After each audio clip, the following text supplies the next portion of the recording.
یہ شروع سے پیغمبر حسن و جمال حضور علیہ السلام کی توہین و تنقیص کو شعار زندگی رکھتے ہیں. تو ایک زمانے میں انہوں نے سازش کی اور آقا کریم کے روضہ اطہر سے حضور کے جسد اطہر کو چرانے کی سازش کی.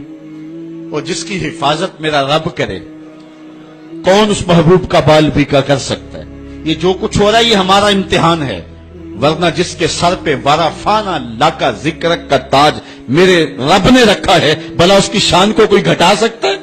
جدا ذکر خدا بلند کرے کیڑا جمع حسن بند کرے. اس ذکر دا حافظ آپ خدا پڑھو لا الہ، خود اللہ حفاظت کرنے والا ہے ذکر کی. یہ تاج رب نے محبوب کے سر پہ رکھا ہوا ہے.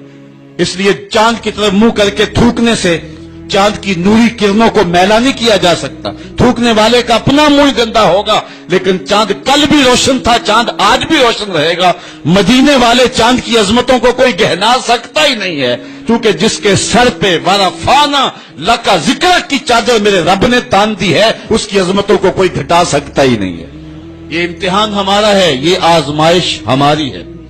اللہ اکبر. تو میں نے کہا کہ یہ سعادت مند لوگوں کا مقسوم ہوتا ہے. تو زمانے میں کچھ بد نصیب یہودیوں نے یہ سازش کی کہ حضور کے جسد اطہر کو روضہ انور سے نکال لیا جائے، اور پھر باقاعدہ انہوں نے 2 اشخاص کو وظائف پڑھا کر کے، داڑیاں رکھوا کر کے، جبہ و دستار پہنا کر کے مدینے میں بھیجا، صوفیاء کے، نیکوکاروں کے، علماء کے، زاہدین کے روپ میں. اور انہوں نے وہاں ایک جگہ کرائے پہ لے لی اور اپنی کارروائی کا آغاز کر دیا.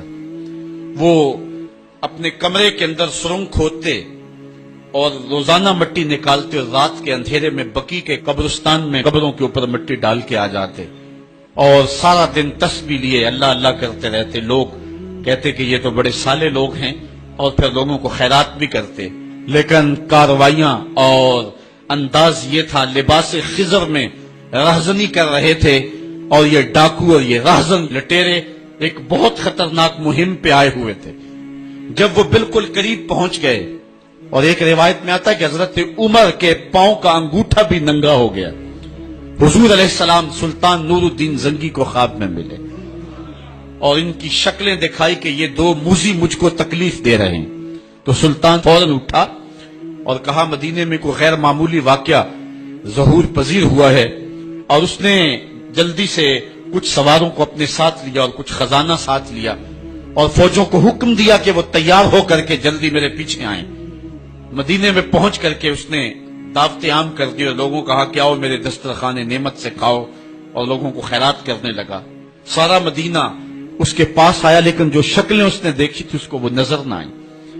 وہ بار بار پوچھتا تھا کوئی رہ تو نہیں گیا. لوگوں نے کہا کہ نہیں، سارے جو ہیں وہ آپ سے خیرات لے گئے ہیں. ہاں 2 شخص ایسے ہیں کہ جو بہت بڑے سخی ہیں، ان کو تو ضرورت ہی نہیں آپ کی دہلیز پہ آنے کی.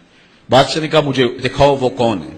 بادشاہ کو شک گزرا یہ وہی تھے. جب سامنے آئے تو بادشاہ نے فوراً پہچان لیا. کہا کہ میں تمہارے ڈیرے پہ جہاں تم رہتے ہو وہاں جانا چاہتا ہوں. بادشاہ تفتیش کرنا چاہتا تھا. جب دیکھا تو تسبیحیں لٹکی ہیں، مسلح بچھے ہوئے، قالین بچھے ہوئے ہیں. تو بادشاہ مسلح اٹھایا، قالین اٹھایا تو نیچے پھٹا تھا. جب پھٹا اٹھایا تو نیچے سرنگ تھی. پھر بادشاہ نے ان کو جانوروں کے پیچھے بندھوا کر کے چروا دیا. اور میں نے تاریخ میں پڑھا سلطان نور الدین زنگی مدینے کی گلیوں میں پھر اس کے بعد روتا پھرتا تھا، اور اس کی آنکھوں میں آنسو تھے، اور کہتا تھا یا رسول اللہ تمہاری مہربانی کہ یہ ڈیوٹی میرے ذمہ لگائی ہے، ورنہ کائنات بھری پڑی تھی. یہ سعادت مندی میرا مقدر کہ اس نوکری کے لیے مجھے منتخب کیا ہے. اور پھر اس نے روضہ رسول کے ارد گرد جو ہے جہاں تک پانی آتا ہے وہاں تک جو ہے اس نے جو ہے زمین کھدوائی اور سیسا پگھلا کے اس کے اندر ڈال دیا کہ دوبارہ قیامت تک کوئی موذی اس کی جرأت نہ کر سکے. تو روضہ رسول کے ارد گرد وہ سیسا پلائی ہوئی دیوار ہے جس کو کھودا نہیں جا سکتا. یہ سلطان نور الدین زنگی کی زندگی کا یہ انوکھا باب ہے. آئیے اب سلطان صلاح الدین ایوبی کی کہانی بھی سنتے. یہ اسلام کا مجاہد اعظم، یہ حلال اور صلیب کی جنگوں کا ہیرو، اور جس پہ امت اسلامیہ کو آج بھی ناز ہے، اور آج صدیاں گزرنے کے بعد یہ سینوں میں دل کی طرح دھڑکتا ہے.